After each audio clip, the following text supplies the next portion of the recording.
Hello and welcome to a special edition of The Big Picture. During the year 2013, much has been witnessed as far as the interactions between India and the rest of the world is concerned.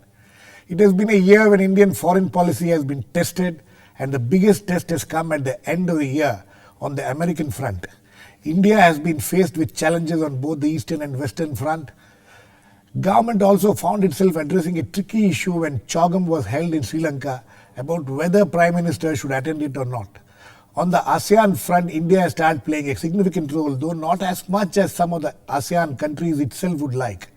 There were many other challenges faced on this front, with the Devyani Khobragade issue coming as it did in the end of the year, still waiting for a resolution. Today we will look at the foreign policy challenges during the year 2013 and the various highs and lows of it. To analyze it, I have with me a distinguished panel of guests: Salman, Haider, former Foreign Secretary; Vivek, Katju, former Ambassador; Professor Chintamani, Mahapatra, Chairman, Center for Canadian, US and Latin American Studies at the JNU; and Pramit Chaudhary, Foreign Affairs Editor at the Hindustan Times. Welcome to all of you. Mr. Haider, I would like to come to you first. Do you think that the direction of our foreign policy during the year has been as it should have been, or was something left to be desired? Well, the continuity in foreign policy has remained. What we saw this year is not terribly different from what we saw the previous year, because the actual parameters of policy are now very well established, have been for so long. So it would be, what shall we say, inappropriate to expect any excessive drama unless some crisis is thrust on us, and that hasn't been the case in the last year. So I think it has been more a time of consolidation, of steady progress, of going along the sort of familiar paths and trying to expand along the way to try and strengthen where our relations and our interests, where the possibility exists, but not a period of dramatic change. Not a period of dramatic change. Mr. Katju, would you agree with that there has not been a period of dramatic change, but crisis, as Mr. Haider was mentioning, at least 2-3 crises we have witnessed during this year. One, as far as Pakistan is concerned, the intrusions and all had become a major issue, also with China, and now at the end of the year with America. Well, I have a slightly different view from my former boss. To my mind, India's engagement with the external world has not been very productive this year. I think it's been partly a reflection of our situation at home. After all, it's no secret that our economy has been in poor shape all through the year. The government, too, has not been excessively strong. Perhaps that's an understatement. And somehow there's been turbulence, and the world at large senses this. So to that extent, I think we've been challenged more than we were in the previous years. Our neighborhood is turbulent.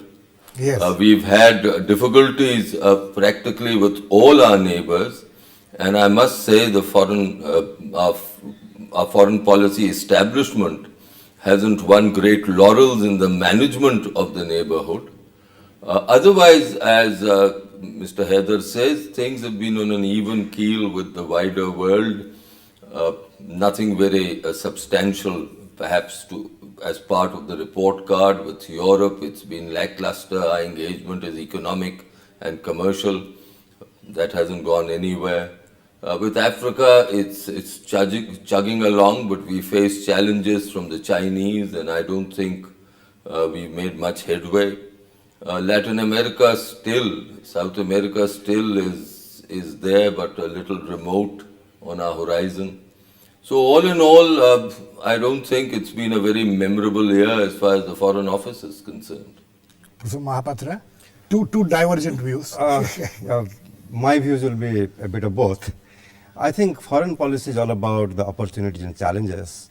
what happens abroad, government of India doesn't have much of a control, but India has to respond. Right. So sometimes these challenges come not because government wants something to be done, but because the challenges are coming from outside. Right. As I look at it, if I see the report card of the Minister of External Affairs in the last 1 year, as far as India's engagement with the major powers are concerned, we have done pretty well. The UK Prime Minister, the French President visited India, the Australian Foreign Minister visited India, the Japanese Emperor visited India. Manmohan Singh, our Prime Minister, went to Japan and then to Germany and then to the United States. A lot of summit meetings took place. And if you see the joint statements issued, the situation is not as bad as otherwise it would appear, just by going through the newspaper headlines and all that.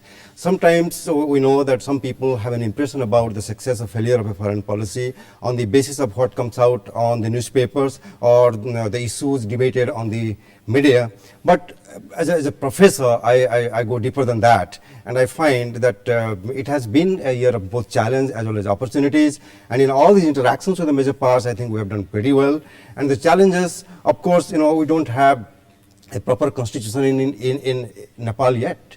Right. We are not able to restart or re-kick the peace process with Pakistan, not just because we don't want it, but because of problems on the other side. Then we have been saying that Afghanistan now is almost a kind of end game is being played out, Right. but India is not in the Fully loop. not in the as loop. much engaged as it should have been. But the most important development and new development that I witnessed in last 1 year or so is federalism in action in India and the foreign policy.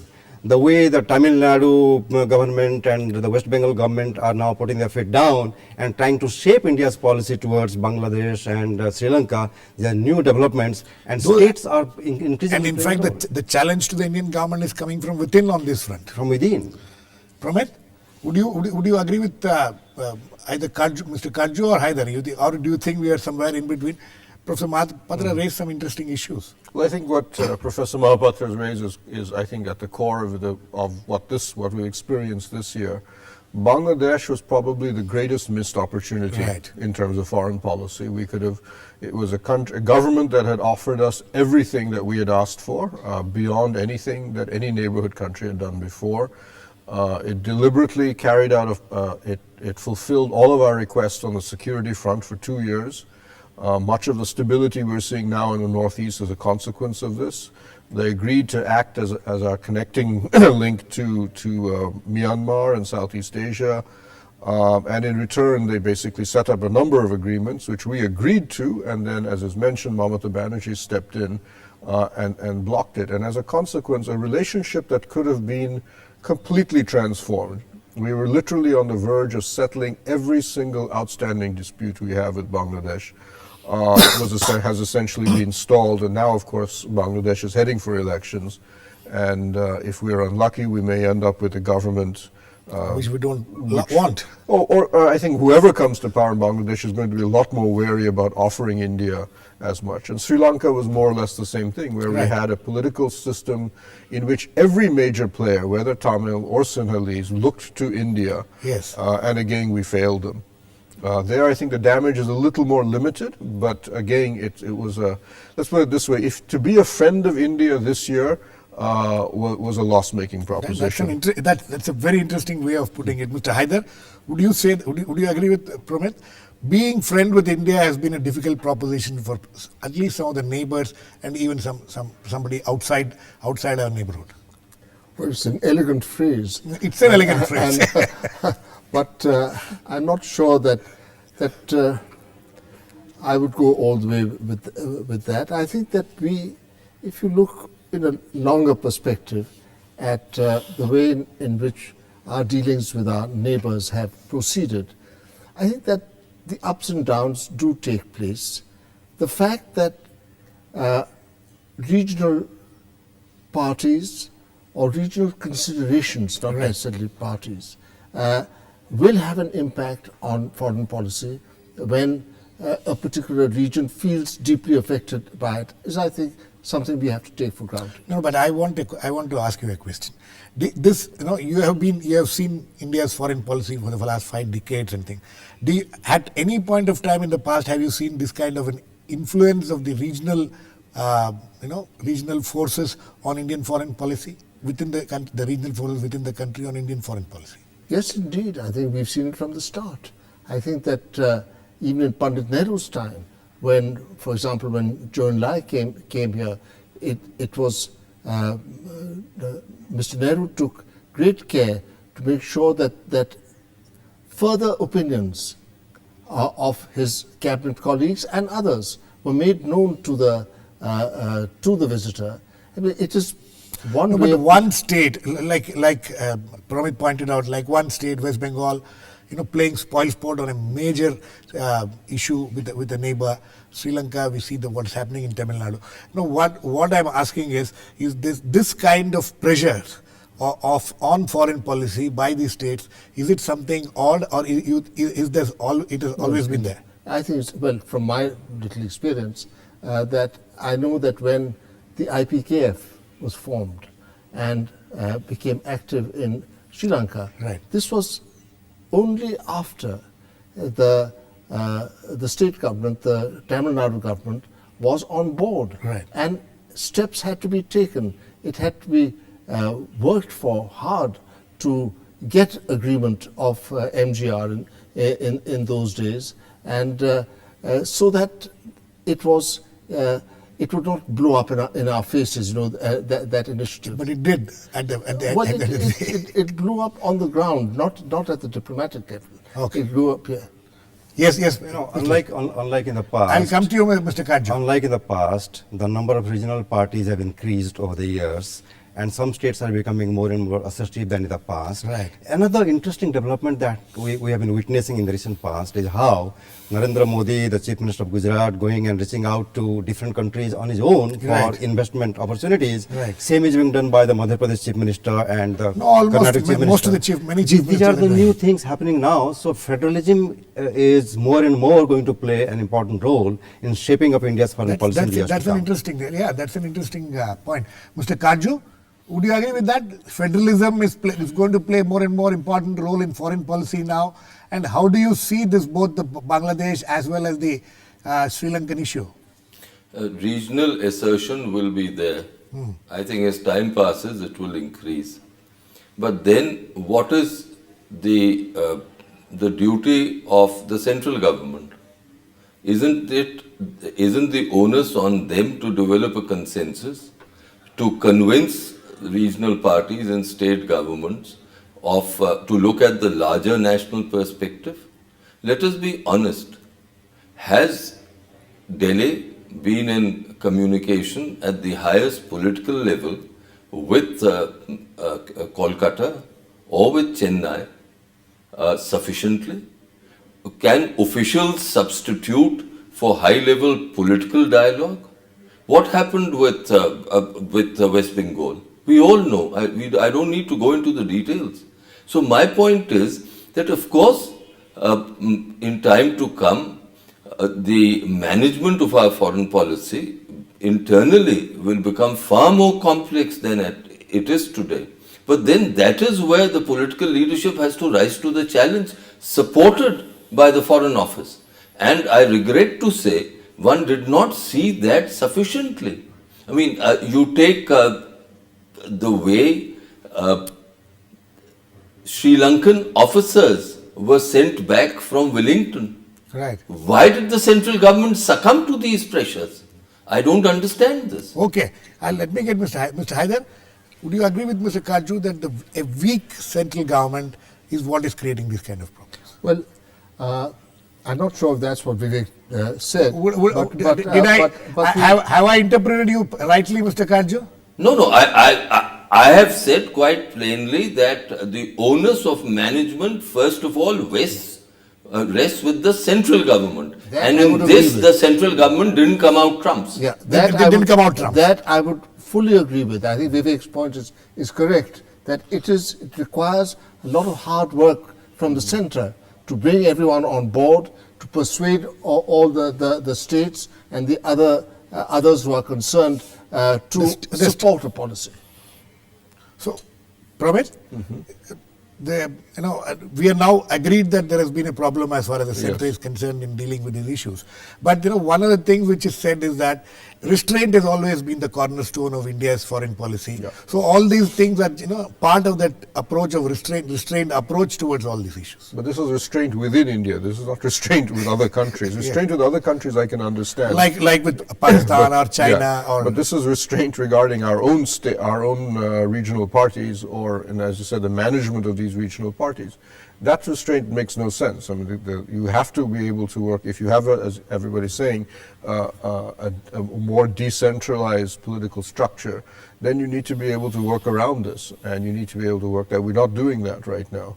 And even on something like the Maldives, a country where you would expect us not to have any serious problems, we've been struggling to try and maintain a degree of influence in the Maldives without trying to be overtly influential. But if you look at the Maldives, I would argue the problem began right at the beginning when the quasi-coup that led to Mohammed Nasheed's overthrow, we fell silent. Right. When we should have, in my view, said, this is an elected president, let him finish his term. And so it's a type of place that would have listened to India, probably more than any other part of the world, but we didn't seem to have a coherent policy. Mr. Haider, this India is constantly accused of being a big brother by some of the neighbors.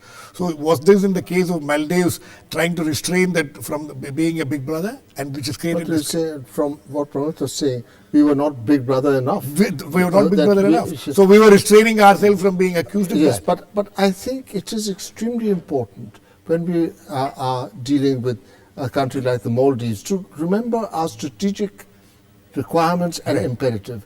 And we shouldn't permit sort of nagging issues to divert us from what is the longer term and broader interest of as far as the security interests are concerned, I'm sure Sri Lanka is also equally important. Yes, indeed. Yes. And the way we have handled Sri Lanka, have you been happy with that? Well,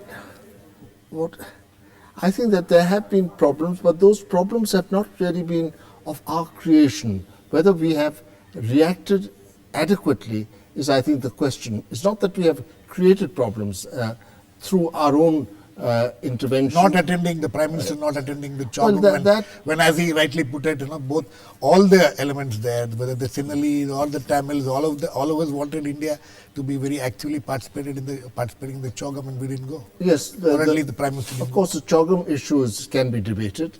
I think that my own feeling is that it would have been good for our leader to be present there, not only because of the bilateral relationship with Sri Lanka, which is, of course, a very important one, but because we've historically had a role in the Commonwealth, which we have found valuable. Absolutely. And that outreach that the Commonwealth provides to so many friends across the globe should not be disallowed. And many of the Commonwealth countries look up to India for direction. Yes, the fundamental paradigm of India's engagement with South Asia is coming in for a big change. Right. And when you talk about India's big brotherly attitude, the fact remains the bigger brother is increasingly getting into South Asia. That is China. Whether it is Sri Lanka or Maldives. Initially, it was only basically Nepal and Bangladesh, but now they are getting in a bigger way to even Bhutan and Maldives and Sri Lanka. And I don't know whether we should call it a cause of concern, but we should be, alert about that. Is a major challenge, actually. Yeah. Mr. Katju, would you agree with that? Of course, it's a challenge. I think we can't hold our punches on this. We all want good relations with the Chinese. I think the Prime Minister has a viewpoint where he says that both countries have enough space in the world to grow. That may be true. Right. But let us not forget that there is competition with the Chinese, and competition first of all in our own neighborhood. We can't overlook that fact. And we've got to be skillful in the management of our foreign relations and our neighborhood relations to meet, if I may put it straightforwardly, the Chinese challenge here. Okay. Mr. Katju, I'll start with you. Let us deal with Pakistan briefly. Pakistan, you think that India has approached Pakistan, especially in the context of the new government which has come in there, new Prime Minister, new Army Chief, new Chief Justice. There has been quite a bit of change in Pakistan. So you think that we have to look at Pakistan in a different way than what we looked in the past few years? Well, I think Pakistan is a constant problem, and I regret to say it will remain so. But it's good to try. There's no problem with that. However, I've argued elsewhere, and let me repeat that argument, that I think the government was far too excessive initially when Nawaz Sharif came. By reaching out to him, I think that built up unrealistic expectations, and those expectations came a cropper. And in fact, there was no need to send a special envoy to meet Nawaz Sharif even before he had taken oath as Prime Minister.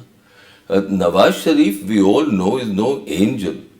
That is one. Second, how can we forget that equations in Pakistan still weigh in favor of the army?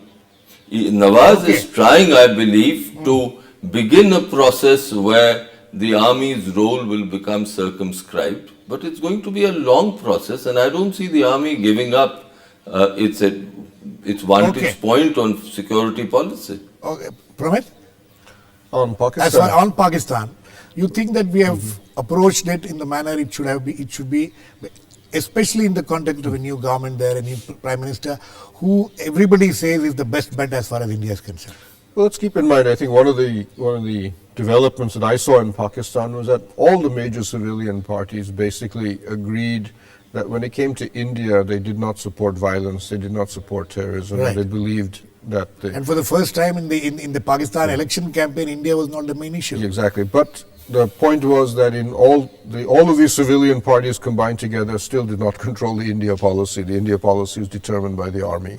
And I think the real question is, are we able to produce pressure points on the Pakistani military that would lead them to consider following roughly the path that Musharraf did and that the civilian parties have done already?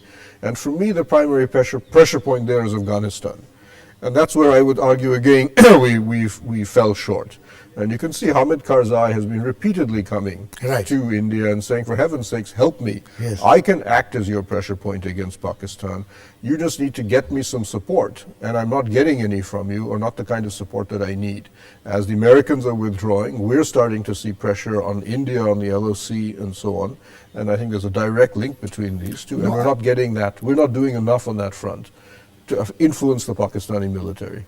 I actually, before Mr. Haider, before I come to you, I'll go back to Mr. Katju. In fact, the issue of Afghanistan, Mr. Katju, on Afghanistan, you think, do you agree with Pramit that we have not been able to do as much as Afghanistan expects us to do on this issue?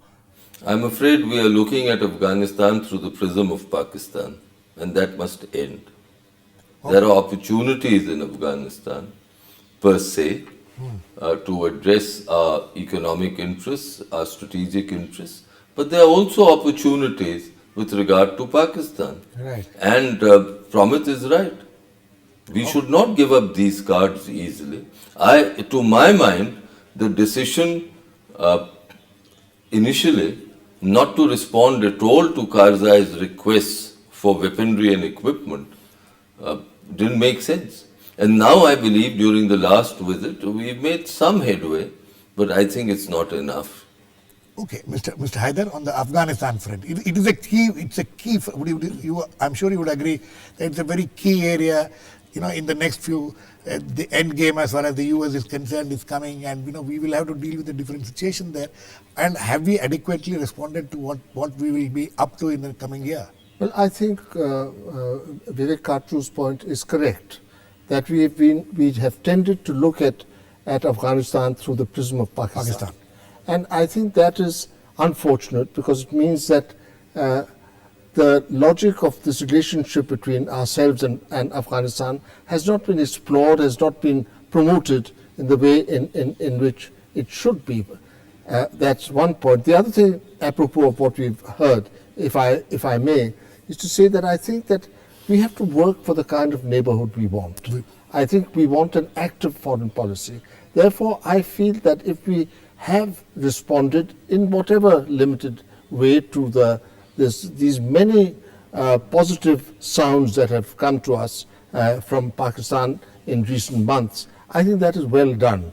I think the effort from our side should continue. We may not always succeed. We have to be cautious, but at the same time, to be inactive and to be inert just serves no purpose. So you think that the signals which we are getting from Pakistan are positive signals? They are, certainly. I think there's no doubt about it. Whether it's a totality is another matter, because there are certain enforcement elements within Pakistan from which no signals have been received, to my knowledge. Right. But the political forces and the political parties have been at pains to make certain projections And to we us. have to take them seriously and I think certainly we want them. respond to them accordingly. No, because we want these Exactly. these ideas to be promoted and to be stronger. Okay, Professor Mahapatra, as far as the Look East policy is concerned, you think during the year we have been able to, take it forward a little at least in this area? One of the fundamental development in our Look East policy is deeper engagement of Japan, and starting a new kind of strategic relationship with Japan, including naval exercises. I think Coast Guard exercises are going to take place in January off the coast of Kochi and all that. The Japanese emperor came Yes. here. This is sending right kind of signals to the neighborhood. Neighborhood? And in fact, I would like to add just one point, that I agree that we should not look at Afghanistan through the prism of Pakistan, but we have to look at Pakistan through the prism of China. And lot many wildcard developments are on the horizon, particularly after 2014, and we have to be alert to that. Mr. Katju, last words to all of you. On the American, we haven't discussed anything on the American. We have been discussing on this channel about what has happened with America in the last week. But as we end the year, you think that this Devyani Khobragade affair, which has unfortunately come upon us at the end of the year, you think it will find some kind of a resolution before the end of the year? Well, I doubt it very much.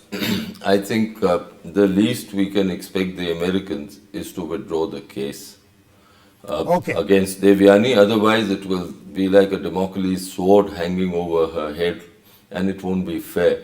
But what's perplexed me more is that, of course, the American relationship is very, very important for us for a variety of factors. But why have the Americans done this? It's been a concerted move, and that's what I think we need to analyze completely. Sir, unfortunately, we don't have enough time to discuss this. We have already discussed it twice with you in detail. You were on our show. Yes, Pramit, you think that India's relations with America at the end of the year has come under severe strain because of this? Quickly. Well, I think the American-U.S. relationship has been in stasis for quite a while. And I would argue it goes back to the Civil Nuclear Liability Bill, and will probably continue well into next year, if only because Obama will be a lame duck by the next fall. Mr. Haider? I agree that this is a major problem, the diplomatic one. It needs to be resolved, but it's not the only issue. It's not. There are other issues with America. Very quickly. America is an opportunity and a challenge, Yes. and I give a lot of kudos to the government the way it has been handling the Devyani issue. Devyani issue. Okay, and I think on that note we need to end. We have had a look at 2013. There have been, like many of my panelists, all my panelists pointed out, there have been some highs and many lows. So we will look forward to 2014 and hope that there will be more highs than lows as far as Indian foreign policy is concerned. Thanks to all my guests, Mr. Vivek, Katju, Chintamani, Mahapatra, Salman, Haider, and Pramit Chaudhary. Thank you very much. Please have a good year.